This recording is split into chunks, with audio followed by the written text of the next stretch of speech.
Bueno, muy buenas tardes, tengan todas y todos ustedes. Estamos muy contentos de participar con ustedes este viernes 16 de julio en el segundo foro virtual del libro, organizado a través de la página de Facebook de Ediciones La Rana, también de la Asociación Mexicana de Traductores Literarios y de la Alitral.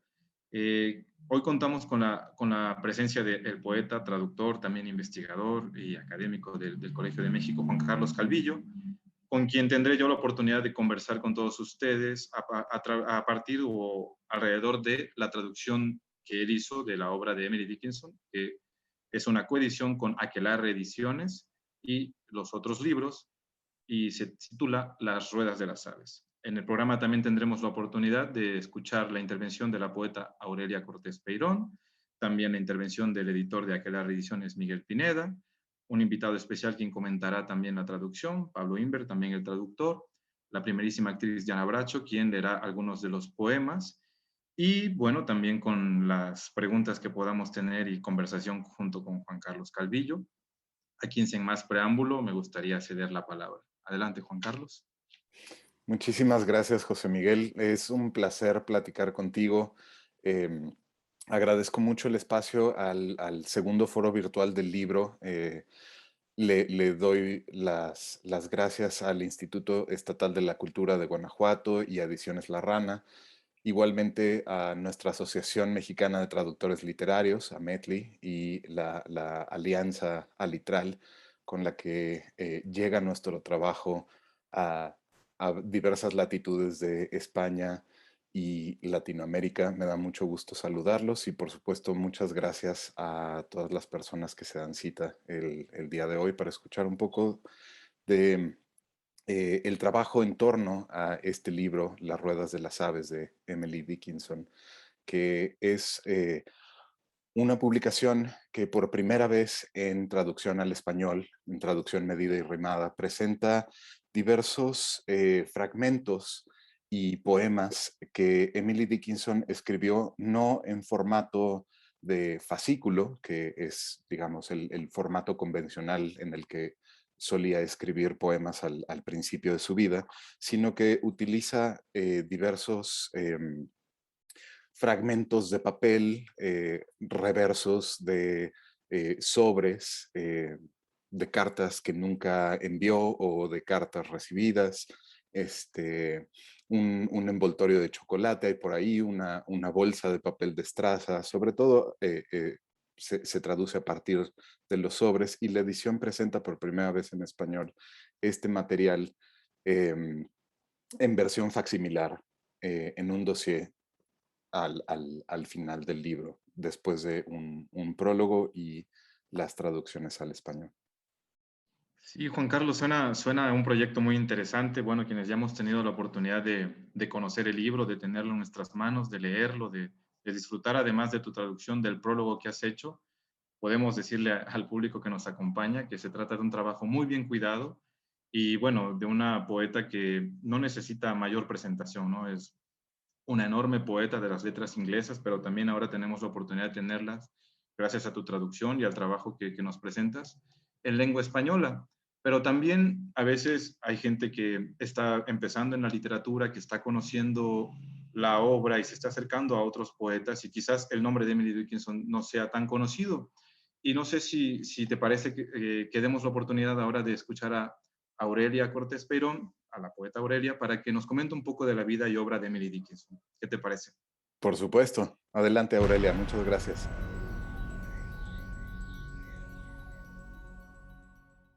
¿Quién fue Emily Dickinson? Antes de responder esa pregunta, quisiera hacer otra a manera de provocación, que ¿es relevante saber quién fue Emily Dickinson para comprender su poesía o para, antes de leerla e introducirnos en su obra? La respuesta, mañosamente, también es ambigua, sí y no. No, porque todo lo que quizá podamos saber acerca de ella está en sus poemas. Es una poesía muy íntima, muy peculiar, muy singular. Esa es una palabra clave para definirla a ella y a su poética. Y sí, porque hay una especie de mito, una figura en torno a esta escritora que nos ha parecido irresistible a todos los lectores desde hace muchísimos años.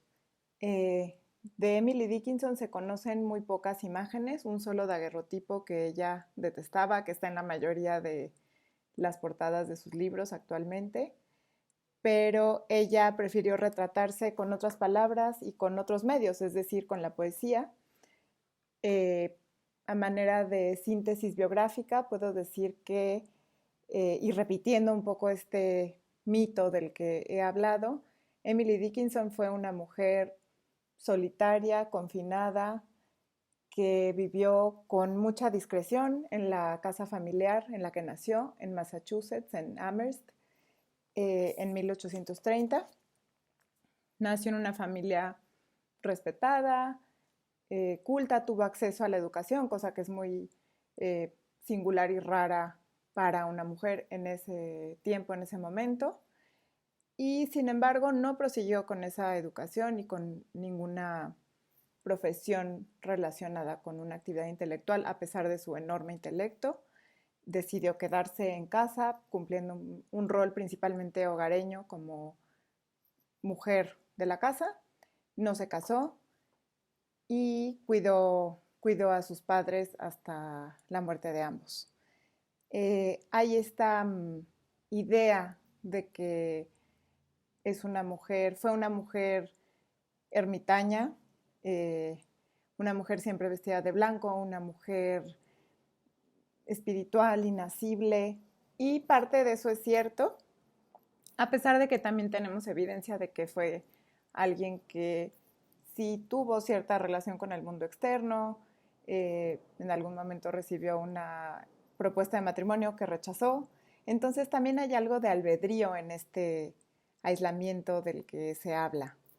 Más importante aún me parece mencionar que Emily Dickinson escribió para sí misma, y esto lo pongo entre comillas imaginarias. Escribió para sí misma porque, lo digo así, porque no publicó en vida. Sin embargo, sí le mandó en algún momento una selección de 4 poemas a Thomas Wentworth Higginson, que era en ese momento el editor del Atlantic Monthly. En 1862 tuvo una relación epistolar principalmente con este hombre, y durante estos años ella lo único que le pidió a él y recibió de él fue consejo con respecto a su escritura, y sobre todo tenía la inquietud de si valía la pena lo que ella escribía. Desafortunadamente, la crítica de él, de Higginson, no fue muy alentadora. La voz de Emily era demasiado singular, demasiado extraña, extravagante, incomprensible para ese tiempo. Entonces, finalmente, cuando ella muere, su hermana es quien encuentra un bonche de papeles con todos sus poemas, alrededor de 2000 poemas, 700 de ellos escritos a mano cuidadosamente en unos cuadernillos que ella misma cosió, que imaginamos que son los que ella creyó que valían la pena, y todos los demás en una serie de papelillos y apuntes emborronados que ahora vemos publicados y traducidos en esta bella edición Las Ruedas de las Aves. Pero bueno, digamos que no fue leída en su vida durante muchos años, como medio siglo. Tampoco fue leída de la manera en que hubiera deseado, y fue hasta 1955 que apareció la primera publicación íntegra de su poesía, tal como ella la escribió. ¿A qué me refiero? Bueno, finalmente, de manera póstuma, Higginson, este editor, decide publicar la obra completa de Emily Dickinson, pero la edita de manera que la deja casi irreconocible porque borra su singularidad. La singularidad de Emily Dickinson radica en una voz totalmente fuera de su tiempo, abocada al fragmento, a la observación de lo diminuto, a la observación de lo extraordinario dentro del ordinario, dentro de esta vida recluida de la que les hablé.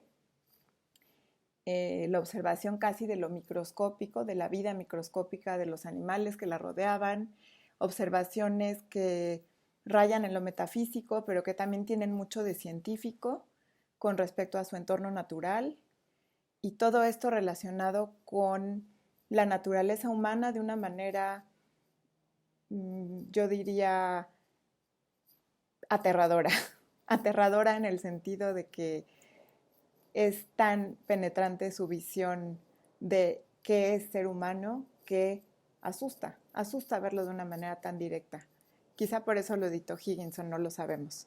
Lo que sí sabemos es que es una poesía que debe seguirse leyendo, que suena moderna, que pareciera que se escribió ayer y que nos sigue hablando a los seres humanos de este siglo XXI. Pues muchas gracias, Aurelia. Fueron muy interesantes tus palabras, esta introducción que haces para el público que nos acompaña sobre la vida y obra de Emily Dickinson. Y vamos a continuar entonces con la conversación que tenemos preparada esta tarde con Juan Carlos Calvillo, poeta, traductor y prologuista de este trabajo. Y para comenzar, Juan Carlos, ¿qué te parece si nos comentas un poco sobre cómo surge primero en ti la idea o la necesidad de introducirte, acercarte a la obra de Emily Dickinson para estudiarla? Y luego además tomarte el riesgo y muy bien logrado de traducirla al español para nosotros los lectores. Muchas gracias, José Miguel, con mucho gusto. Bueno, yo estudié letras inglesas en la licenciatura, entonces mi primer acercamiento a Emily Dickinson fue en aquellas clases de literatura norteamericana que tomaba los sábados en la Facultad de Filosofía y Letras de la UNAM. Luego, durante algún tiempo, la estuve leyendo de manera no muy regular y finalmente llegué a ella a través de Shakespeare y terminé dedicando mi tesis doctoral a un estudio de las traducciones al español de Emily Dickinson. Entonces, en realidad, llevo más de 10 años trabajando con ella, primero en el ámbito académico, finalmente una versión de ese trabajo se publicó en formato de libro por la Universidad de Valencia. Se llama Emily Dickinson, eh, un estudio de poesía en traducción al español. Eh, y después de tantos años de estar estudiando las traducciones al español de Emily Dickinson, desde Juan Ramón Jiménez, que fue el primer traductor, hasta nuestros días, pues desde luego que surge la inquietud de aventarse el tiro uno mismo, ¿no? De traducirla. Siempre me gustó el reto, las posibilidades creativas que implica la traducción de Emily Dickinson. Em, Ahora, este proyecto concreto, Las Ruedas de las Aves, en primer lugar creo que tengo que decir que es heredero del gran trabajo textual en archivos y en colecciones especiales de Martha Werner, amiga mía y gran estudiosa de Emily Dickinson, que efectivamente fue a meterse a los archivos, a trabajar con estos papeles, a transcribir los papeles y a publicarlos en una bellísima edición que se titula The Gorgeous Nothings. Em, y esa edición yo la conocía, la leí, me pareció fascinante ver esta otra Emily Dickinson, no la Emily dulcificada, corregida, enmendada, o sea, la Emily que es el resultado de un proceso editorial, digamos, sino una Emily como mucho más concreta, por decirlo así. Em, Luego ya les platicará mi editor Miguel Pineda en aquellas reediciones cómo fue que surgió la gran idea de traducir las ruedas de las aves, todos estos fragmentos y papeles dispersos, porque en realidad fue una conversación que tuvimos en lo que esperábamos que llegara el camión de Jalapa de regreso a la Ciudad de México. Eh, Él me platicó que tenía y tiene de hecho una colección dedicada al rescate de textos inéditos o textos desconocidos, la colección Infames de la editorial Aquelarre, en donde por ejemplo, aparece la traducción de Jacques Rigaud, de José Miguel, y fue en ese momento en el que yo le propuse, oye, hay una Emily que la gente no conoce. ¿Qué te parece si nos lanzamos a hacer este proyecto? Él quedó fascinado y creo que es un gran éxito presentar en español a esta Emily desconocida. Creo que, digo, su trabajo se conoce en cierta medida, es una poeta fundacional, no nada más para los Estados Unidos, sino creo para la poesía moderna y de vanguardia, posmoderna incluso. Pero esta Emily que se presenta en este volumen, creo yo que es, como diría un biógrafo suyo, the poet of the passing insight, la poeta de la sagacidad fugaz, ¿no? Y creo que esta es la Emily que tenemos, una poeta fugaz y una poeta también experimental. Claro, Juan Carlos, muy interesante todo lo que comentas y además se advierte en el trabajo, en el resultado que es el libro que estamos presentando hoy y tanto el conocimiento que tienes de la autora, de la obra, de los estudiosos, de la crítica que ha merecido, que todo esto está reflejado en el aparato crítico al final, donde pones algunas de las referencias que han servido de base, pero también en el prólogo que nos acompaña tuyo. Y además, yo creo que un gran valor, un gran plus que tiene el libro es esta inclusión de los facsímiles, ¿no? De estas pequeñas notas, estos papelitos, que justamente nos presentan a esta autora, a esta poeta en su situación más íntima, ¿no? O sea, es como si estuviéramos en esa intimidad del hogar, donde además el hogar es muy importante para ella. Y entonces es otra poeta que tú dices no editorial, ¿no? No una poeta ya resultado de un trabajo de editores y de libros, que también es importante, pero esto es un complemento, aquello que a lo mejor a lo que todavía no teníamos acceso en lengua española, podemos tener acceso a ello, ¿no? Y a reserva de que quieras agregar algo más en esta primera pregunta, ¿qué te parece si le damos la palabra justamente a Miguel Pineda, el editor de Aquelarre Ediciones, para que nos cuente también un poco más, que profundice un poco más en el proceso de la edición de Las Ruedas de las Aves en esta coedición junto con los otros libros? Por supuesto, me parece fenomenal idea ahora cederle la palabra a Miguel, que tendrá mucho que decir al respecto del proceso de edición, que no fue nada sencillo, para el que me tuvo una paciencia verdaderamente inhumana. Lo admiro muchísimo y tendrá mucho que decir al respecto del trabajo que se encuentra detrás de este libro. Muy bien, pues bueno, entonces adelante Miguel, te escuchamos con tu comentario.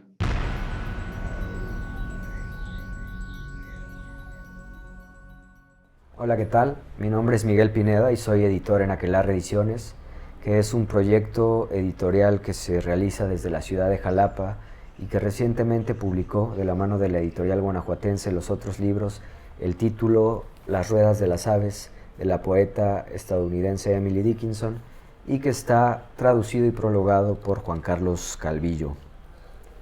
Este es el cuarto título que publicamos dentro de nuestro proyecto editorial y está incluido en una colección en la cual se busca hacer una labor de rescate de textos o autores que sean poco conocidos o que estén en calidad de inéditos en el mercado editorial en español.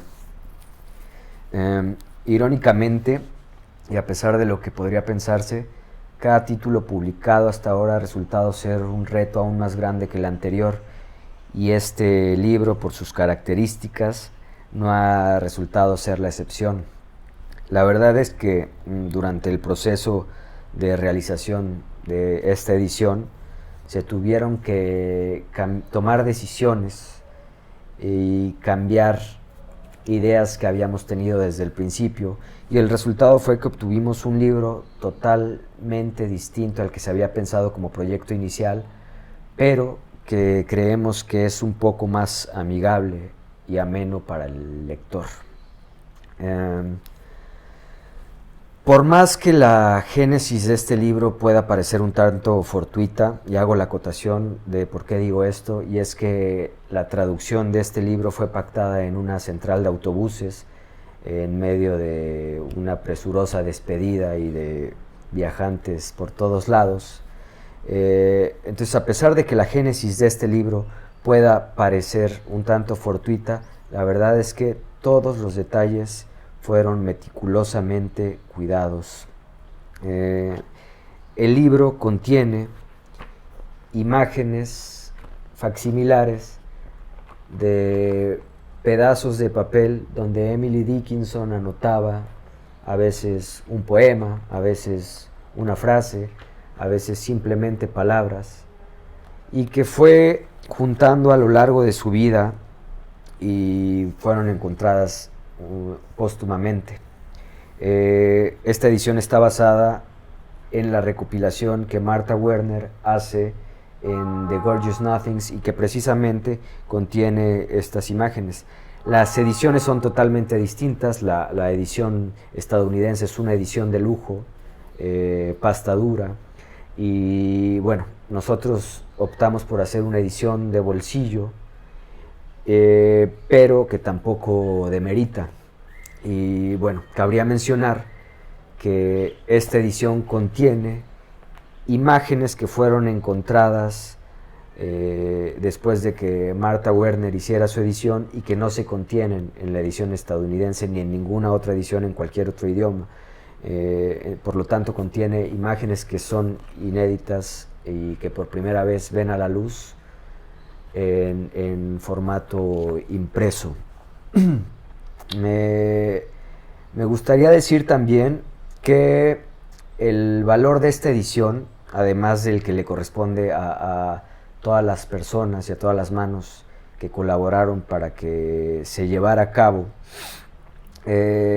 es que radica en el hecho de permitirle al lector echarle un vistazo que por momentos se vuelve voyerista a la intimidad de una autora cuya vida y obra contienen un carácter bastante enigmático hasta estos días. Y con esta edición no pretendemos romper con ese enigma, porque además sería prácticamente imposible, sino que simplemente propone poner a disposición del lector, como bien señala Juan Carlos Calvillo en su prólogo, y lo cito aquí, se propone poner a disposición del lector no solo la perspicacia de un intelecto volcánico como el de Dickinson, sino también del esfuerzo de un ser humano trémulo y frágil como todos en la ardua búsqueda de la obra de arte. Bueno, para finalizar, a mí me gustaría agradecer a todas y a cada una de las personas que participaron en la edición de este libro y que lo hicieron posible. Además, claro, de el traductor y prologuista Juan Carlos Calvillo, me gustaría agradecer a la editorial guanajuatense Los Otros Libros y a Ana Paulina Calvillo, que está al frente de ella. También me gustaría agradecer a David Victory por ese impecable cuidado de las imágenes, a Bruno Darío por el excelente cuidado de la edición que hizo, a Aida Pozos por la maquetación del libro, y a la cual seguramente la hicimos pasar más de un apuro, pero que fue totalmente necesario. Y bueno, a nuestro impresor y que nos ha apoyado desde el principio del proyecto, que es Javier Estrada, que siempre ha estado al pendiente de todos los detalles y ajustes que hacemos durante el proceso de impresión. A los libreros que han creído en el proyecto y que nos han apoyado incondicionalmente, y bueno, a los lectores, que son los que hacen posible este proyecto y que son los que en última instancia les toca juzgar si el trabajo que estamos haciendo es el correcto o no. Muchas gracias a todos, hasta luego. Agradecemos mucho la intervención de Miguel Pineda, editor de Aquelarre Ediciones, con esta presentación justamente de la edición que hicieron ellos de esta traducción de Las Ruedas de las Aves. Y continuamos con esta conversación con Juan Carlos Calvillo. En esta ocasión me gustaría preguntarte, Juan Carlos, propiamente sobre el proceso de traducción. Sabemos que el traductor a veces es una figura no poco o no siempre reconocida, no siempre visible incluso, y sin embargo es muy importante también. Es muy importante porque justamente es un mediador que en ocasiones encuentra grandes dificultades, grandes retos, pero también luego encuentra grandes satisfacciones y grandes hallazgos para los lectores. En ese sentido, me gustaría preguntarte sobre tu proceso en particular, cuáles fueron justamente estos desafíos, pero también estas grandes satisfacciones. Esa pregunta siempre es muy deleitable responder, porque uno tiene oportunidad de platicar un poquito del proceso, ¿no? De la chamba, de la mecánica detrás de todo. Y eh, el proceso de traducción de este libro en realidad fue muy poco convencional, o por lo menos muy poco convencional hoy en día en el romanticismo. Seguramente había gente que hacía este tipo de cosas, pero lo que yo hice para traducir este libro es un proceso en realidad como muy físico, muy mecánico. Lo que yo hacía era aprenderme el poema de memoria, el poema original, y salirme a caminar.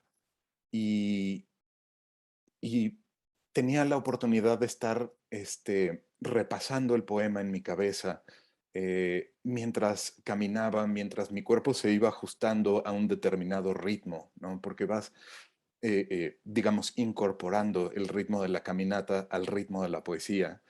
Y, y me salí a caminar a veces 3 horas, cuando no daba con las soluciones.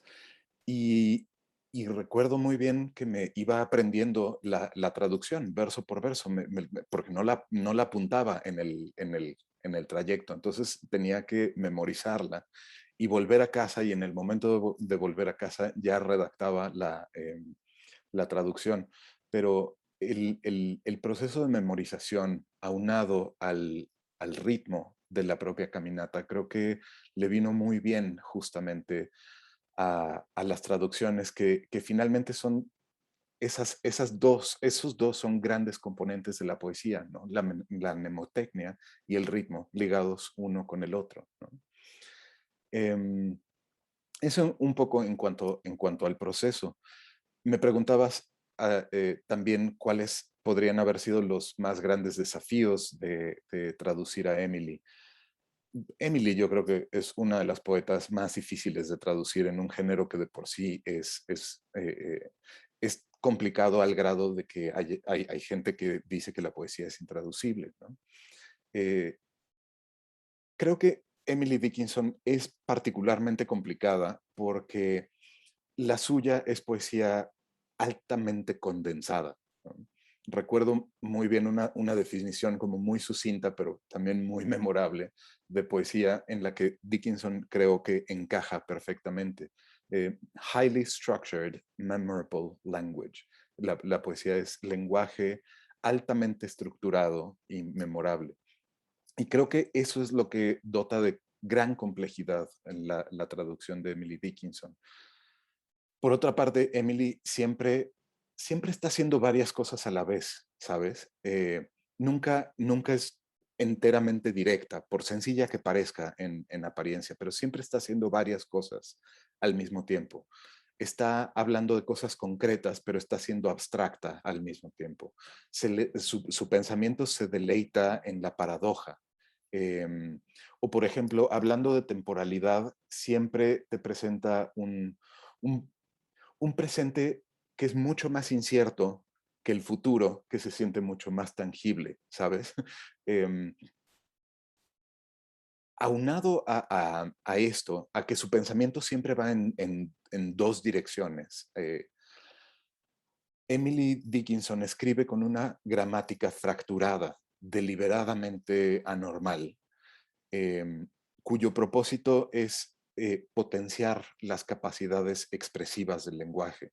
Ella no se conforma con usar el lenguaje de manera convencional, sino siempre está buscando alguna manera de transgredir o de extrañar el lenguaje, de tal modo que esa extrañeza produzca significaciones nuevas. Y en este libro en particular, el trabajo con las variantes fue bastante complicado, porque la Emily Dickinson que hemos visto en ediciones, como te decía hace rato, editadas ya como limpias, no presenta la inmensa cantidad de variantes que tiene Emily Dickinson.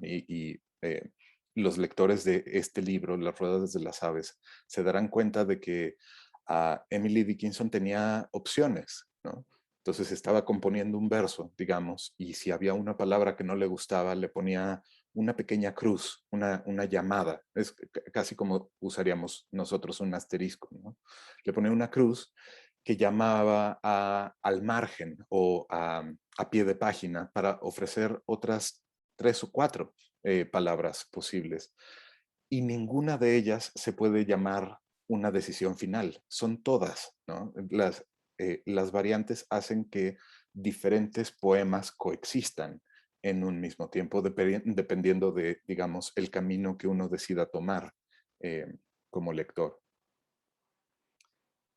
Claro, Juan Carlos, esto que mencionas lo notamos además, ¿no? O sea, cuando uno lee el libro, la traducción, además del corpus, que es muy atractivo por aquellas características que mencionas, advertimos también esa necesidad de trabajo del filólogo, ¿no? Pero que también ella misma vemos al creador creando, ¿no? Es como si estuviéramos en el horno y estuviéramos viendo el proceso de cómo se está preparando aquí la gran obra, ¿no? Y eso es muy, muy atractivo y muy interesante, y a la vez también lo que mencionas de esta condensación, de este lenguaje fragmentado, es un gran reto, ¿no? Es un gran reto que cuando uno como traductor lo logra, o al menos uno siente que se acerca a donde las posibilidades de la lengua lo permiten, encuentra justamente esta satisfacción.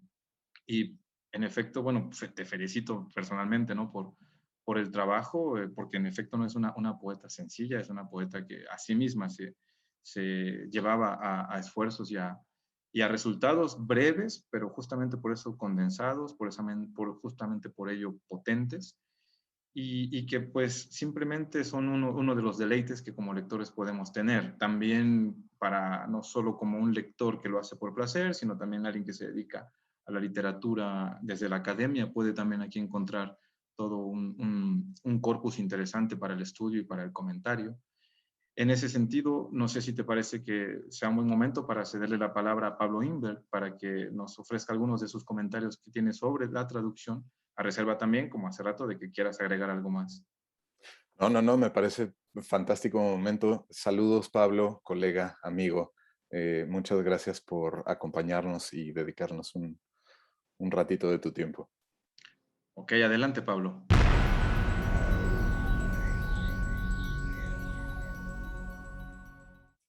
Hola. Más que agradecer, creo que me corresponde pedir disculpas por usurpar este lugar de hablar sobre Emily Dickinson en la traducción del colega, hermano, amigo Juan Carlos Calvillo. En realidad el que de veras sabe de esto es él, y yo, digamos, tengo que decir algo desde un lugar de muy pequeño, comparativamente hablando, porque mi relación con Emily ha sido siempre muy escasa hasta que apareció Juan Carlos, como espero decir después.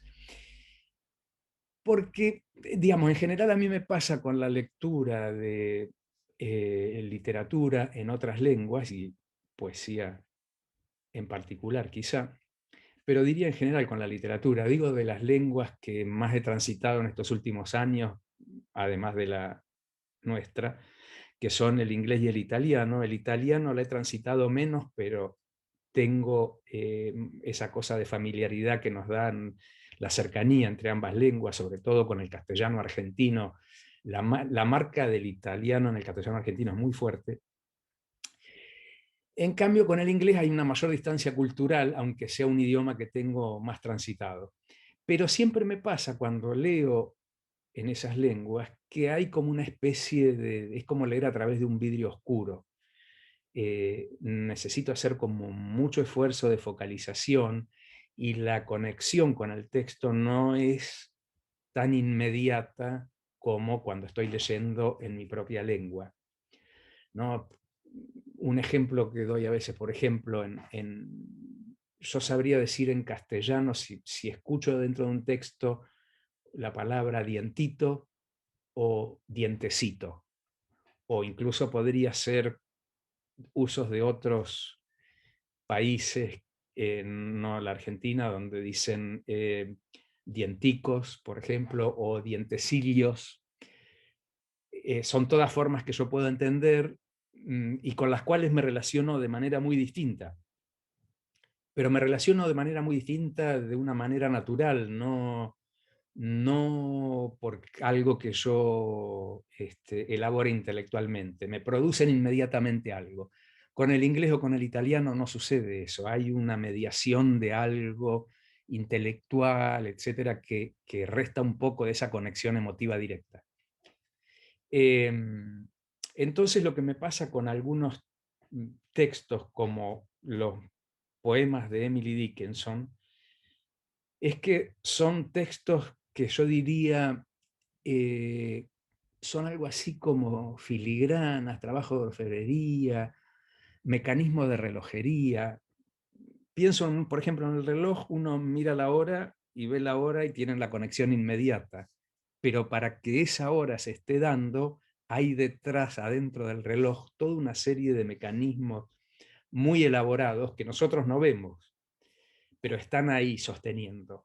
Y en los poemas de Emily Dickinson hay algo así, es una sensación que yo tengo más que una experiencia directa. Si yo veo los poemas de ella en inglés y veo algo así, algo que parece como muy sencillo, que fluye, qué sé yo, sencillo a su manera, no porque sean de una claridad prístina, sino como que parecen así como muy sueltos de cuerpo, pero al mismo tiempo tienen una cantidad de implicancias, o sea, una mezcla de naturalidad y complejidad muy particular, que depende en gran medida de cómo están organizados esos mecanismos, de una manera que para nada se nota, es decir, no se notan las costuras, las soldaduras con las que está armada la superficie del reloj.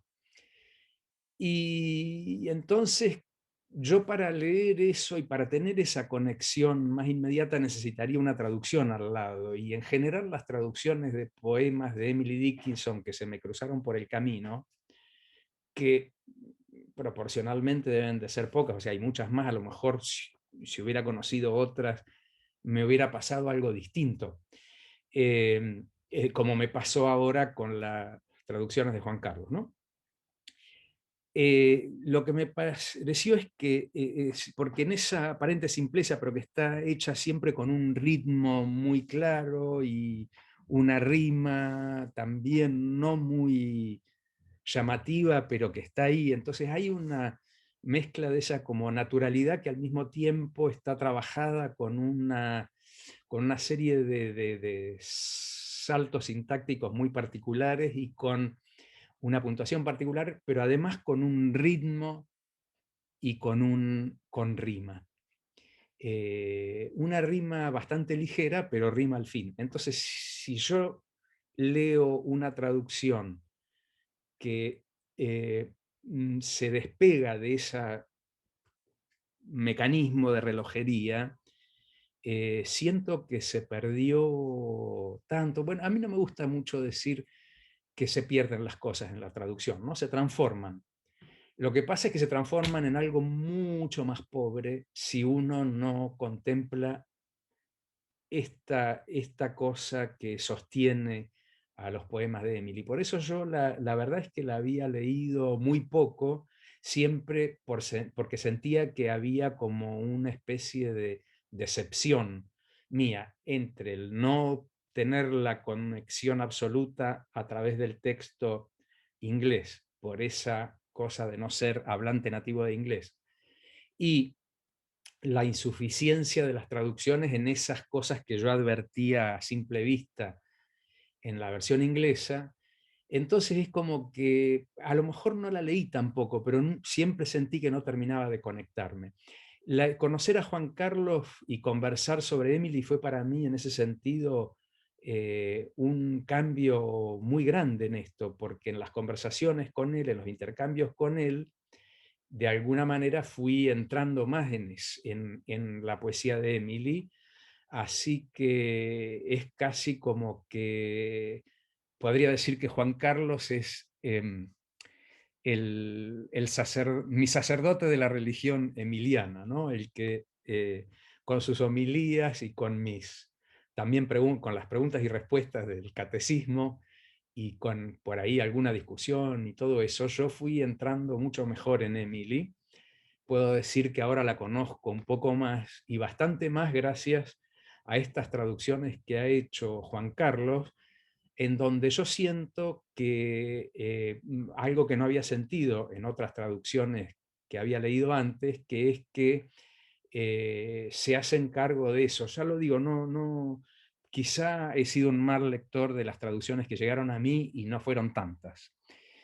Pero con las traducciones de Juan Carlos sí puedo decir que esa insuficiencia no es tal, ¿no? O sea, se ha reducido muchísimo y en estos poemas creo que he podido disfrutar a Emily más que nunca. Así que muy agradecido a Juan Carlos por haber hecho ese libro, por hablar conmigo tanto recurrentemente, así intermitentemente sobre Emily, y amén. Muchísimas gracias, Pablo, por tus palabras. Y para continuar con esta conversación con Juan Carlos, quisiera que recuperáramos, Juan Carlos, esto justamente de las satisfacciones, porque hemos hablado ya también de las dificultades del proceso, de aquello que puede encontrar un lector desde lo filológico, desde todo esto que es muy atractivo para cierto sector, porque no todos nos dedicamos a la academia, pero un académico puede encontrar una satisfacción en las diferentes variantes y con esas llamadas, anota y todas las versiones que puede uno ir descubriendo ahí. Pero imaginemos también otro tipo de lectores que se acercan a la poesía desde la sensibilidad también o que también encuentran otro tipo de satisfactores. En ese sentido, quisiera que nos compartieras tú qué consideras para los diferentes lectores de tu traducción que puedan encontrar de satisfactorio en la lectura de estos poemas de Emily Dickinson. Claro. Uf. Muchas gracias, Chemi.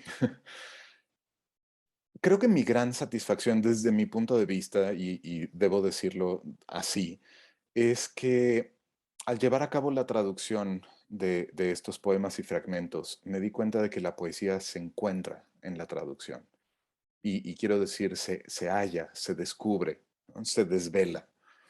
Yo creo que ya suficiente se ha dicho de que la poesía se pierde en la traducción. Creo que ese descubrimiento o ese hallazgo es algo que puedo compartir con los lectores de este trabajo, en particular Las Ruedas de las Aves. Yo creo que hay un descubrimiento de la poesía, ¿no? Se le quita, como decía hace un momento, el velo, ¿no? Todas aquellas personas creo que dicen que la poesía se pierde en la traducción, se me hace que una de dos, o se rinden demasiado rápido o tienen una idea más o menos rígida o incompatible, digamos, incompatible con los resultados que puede brindar en la práctica la poesía traducida, ¿no? Desde luego, estoy hablando de mis lenguas de trabajo, del inglés al español, que finalmente son lenguas bastante semejantes y bastante compatibles entre sí. No me puedo imaginar si esto se puede decir del alemán o del tzotzil, ¿no? Pero creo que el gran hallazgo y la gran satisfacción que brinda este libro es que se encontró una manera de lograr o de conseguir por medios distintos efectos análogos, por parafrasear una frase muy conocida. Y estoy seguro, tengo la certeza de que hay poesía en español, hay poesía en traducción. Quizá no es igual, quizá no es idéntica, pero la poesía existe, ¿no? No se perdió, no se fue a ningún lado, se descubrió, creo. Sí, Juan Carlos, creo que esto que mencionas es muy atractivo porque justamente también se percibe y puede ser también un tema bastante comentado, discutido y polémico, ¿no? El hecho de si la traducción de poesía es posible, pero también habría alguien más radical que incluso puede preguntarse si la poesía misma es posible, ¿no? Y creo que partimos en ocasiones a veces desde la actitud de, y si no, al menos se intenta. Y lo que hacemos siempre son intentos, ¿no? Y son aspiraciones, pensando que también es una opinión personal, ¿no? Y es una opinión que puede ser discutible, pero la comparto ahora justamente a lo mejor también para discutirla, ¿no? Que, que la poesía, sin embargo, sale, brota, ¿no? En algún momento pareciera que es una zona árida y en algún momento pareciera que ya no va a volver y sin embargo regresa y sin embargo aparece y sin embargo florece. Hay diferentes concepciones de poesía, por supuesto, los tiempos cambian, las sociedades cambian, la estética misma, las ideologías, las personas mismas tenemos distintas maneras de relacionarnos con los demás y con nosotros mismos, y sin embargo hay esa necesidad de lo poético, ¿no? Y esa necesidad de lo íntimo y de lo íntimo a través del lenguaje. Y no solo lo íntimo, también lo exterior, de verbalizar una experiencia o de intentar producir en el otro el efecto de la experiencia. A veces eso lo llamamos poesía y eso la traducción a veces lo permite, ¿no? Y creo que en este caso, como tú lo mencionas, a mí me da la impresión que sí se logra en los poemas. El lector ya lo decidirá también, pero una manera que creo que tampoco falla, tú lo decías hace un momento, ¿no? Irte aprendiendo el poema, irlo caminando, respirándolo contigo, que te acompañara por aquí, por allá. Una gran manera también de descubrir eso en la poesía es la lectura en voz alta, ¿no? O sea, cuando alguien escucha la poesía sucede o no sucede, pero la poesía tiene que verbalizarse también, ¿no? No solo quedarse en el papel. Y como hace un momento, si quieres agregar algo más, creo que pues estamos para eso, para escucharte. Pero si no, también sería un buen momento para escuchar una lectura de una selección de algunos de estos poemas. Así que tienes otra vez la palabra y la decisión si no escuchamos a la grandísima actriz Diana Bracho dándole voz a estos poemas de Emily Dickinson en traducción de Juan Carlos Calvillo. Oh, no, perfecto. Qué mejor momento para presentar a también mi querida amiga, la primerísima actriz de México, Diana Bracho, para escuchar estos poemas en voz alta. Una cosa es el diseño que trazan en la página, ¿no? El acomodo de los poemas en el sobre, por ejemplo, ¿no? Como Emily decide disponer las palabras y hacer un juego, digamos, visual con el poema y con la manera en que las palabras se relacionan con su soporte físico. Pero otra cosa, y como bien dices, es el aliento, ¿no? Y la poesía sucede en el tiempo. Me pareció fantástico la manera en que lo dijiste. Entonces, sin mayor preámbulo, escuchemos a Diana Bracho.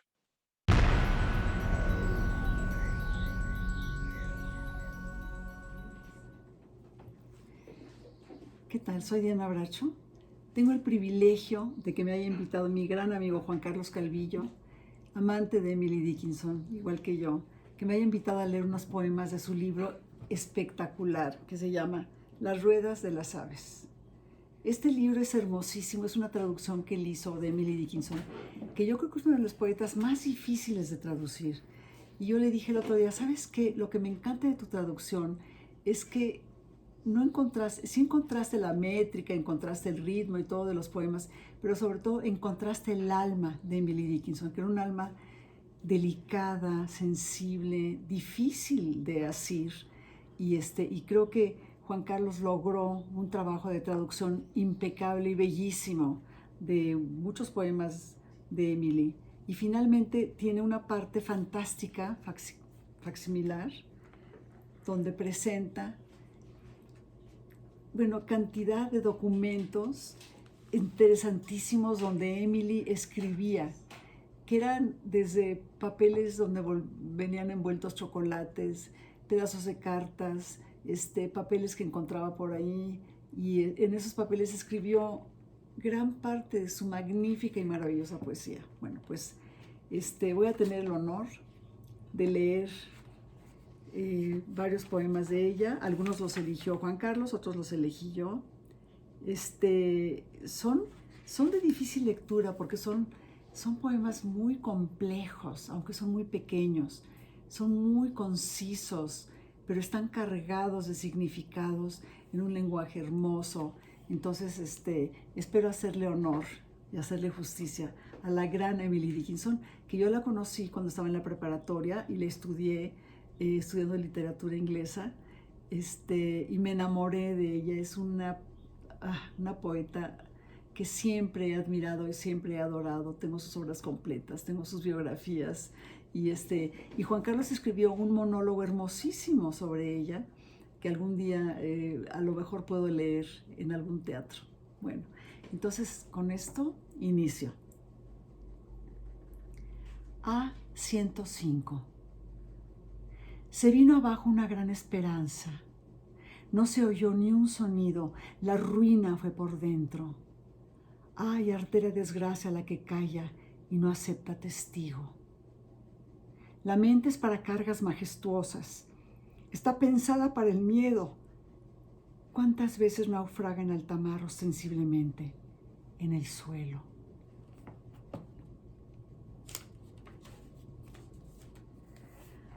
A105A. Un negarse a admitir la herida, hasta que quedó tan abierta que cupo en ella toda mi existencia. Y hubo precipicios cerca. El simple cerrar de una tapa que se abrió para el día, hasta que el tierno carpintero la clava para siempre y la termina. ¡Ay, qué belleza! A108.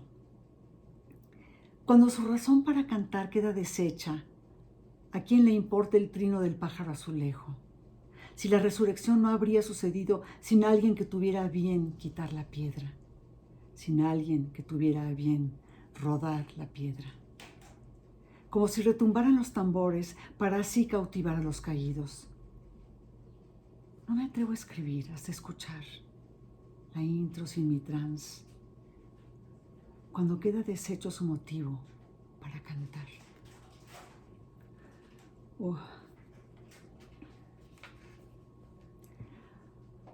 A109. Un dolor es más claro en primavera contra todos los cantos que resuenan, no las aves, sino los pensamientos, fulgores diminutos y el aliento. Cuando queda deshecho su motivo para cantar, ¿a quién le importa el trino del azulejo? Si la vida eterna esperó a que rodaran una piedra.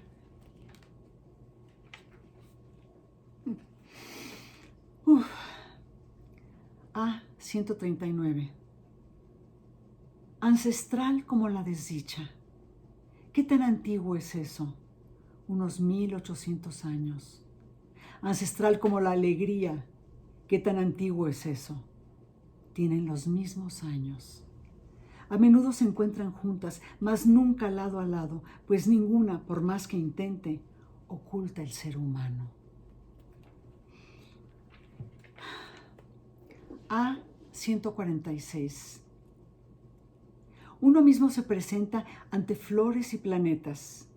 Sin embargo, entre nosotros observamos etiquetas, la vergüenza y el asombro.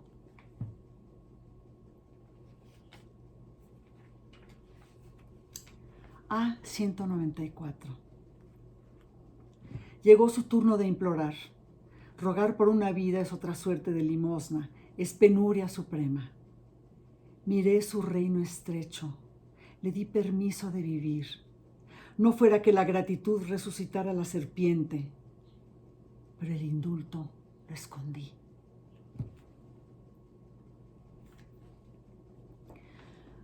A232. No tengo más vida que esta para vivirla aquí. No tengo otra muerte, a no ser que me expulsen de ahí.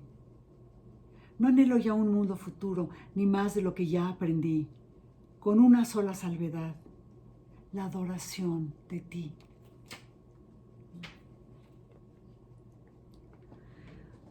A252. En esta vida breve, que dura apenas una hora, están en nuestras manos, ¿qué qué tan pocas cosas? A278. Sé gentil con los tiempos que pasaron.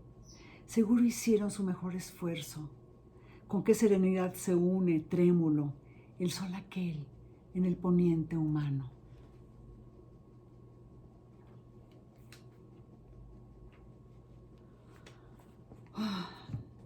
A355. Llévate, Salvador, a una criatura miserable, exultante de morir. Y por misericordia y por ternura, dame solo una hora más a mí.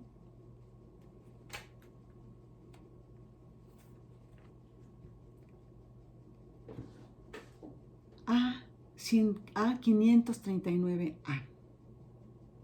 Hay quienes son superficiales a propósito y solo profundos por accidente.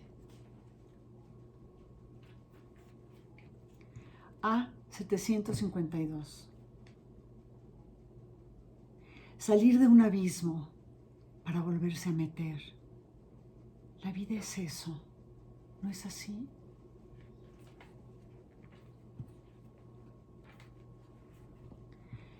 A758A. La alegría para mí es estar contigo porque te amo. Si la naturaleza hace alguna distinción hasta esta noche, no lo sé. Es feliz la perplejidad que me causas, como un largo suspiro.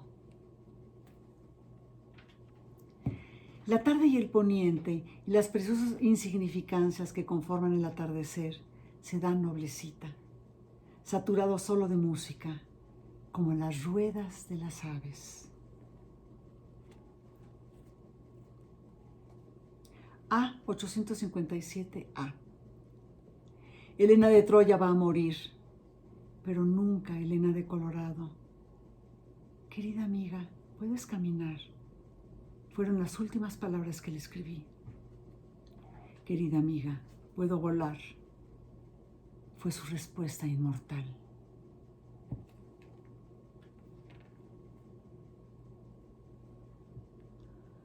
Y para terminar, nada tan viejo como un encanto deteriorado. A866. Muchas gracias. Pues estamos muy agradecidos con esta intervención, con esta lectura de esta selección de poemas. Ha sido un deleite también para el público que nos acompaña esta tarde y ojalá también cuando tengan el libro en sus manos puedan recuperar la experiencia desde casa o en los lugares donde se encuentren. Y pues nos estamos acercando hacia la parte final ya de esta conversación, de esta presentación del libro con Juan Carlos Calvillo en el marco de este foro. Y queda simplemente de mi parte agradecer la oportunidad de conversar con Juan Carlos, la oportunidad de conversar también con ustedes, de participar a distancia en esta actividad. Y también a todos nuestros invitados especiales que nos han acompañado. Su intervención ha sido muy valiosa. Esperamos que para ustedes desde casa haya sido muy atractivo, que se interesen en adquirir el libro y que, bueno, incluso podamos después interactuar alrededor de él, ya sea a través de reseñas, otras presentaciones. Sería muy interesante porque también parte de la poesía es una convivencia, ¿no? Es una reunión, un aquelarre como uno de los coeditores. Entonces sería muy interesante poder continuar con esta actividad. Y en ese sentido, Juan Carlos tiene una invitación para ustedes público, y le cedo la palabra a Juan Carlos. Muchas gracias. Sí, bueno, esta invitación no es en realidad mía, sino de Miguel Pineda, editor de Aquelarre Ediciones, y Ana Paulina Calvillo, editora de los otros libros. Los coeditores de este volumen regalarán y enviarán un ejemplar de obsequio de Las Ruedas de las Aves de Emily Dickinson a cada una de las 5 primeras personas, habrá 5 ejemplares, a cada una de las 5 primeras personas que respondan correctamente en el chat de Facebook de Ediciones La Rana, o si lo están viendo a través del Facebook de AMETLI, la Asociación Mexicana de Traductores Literarios.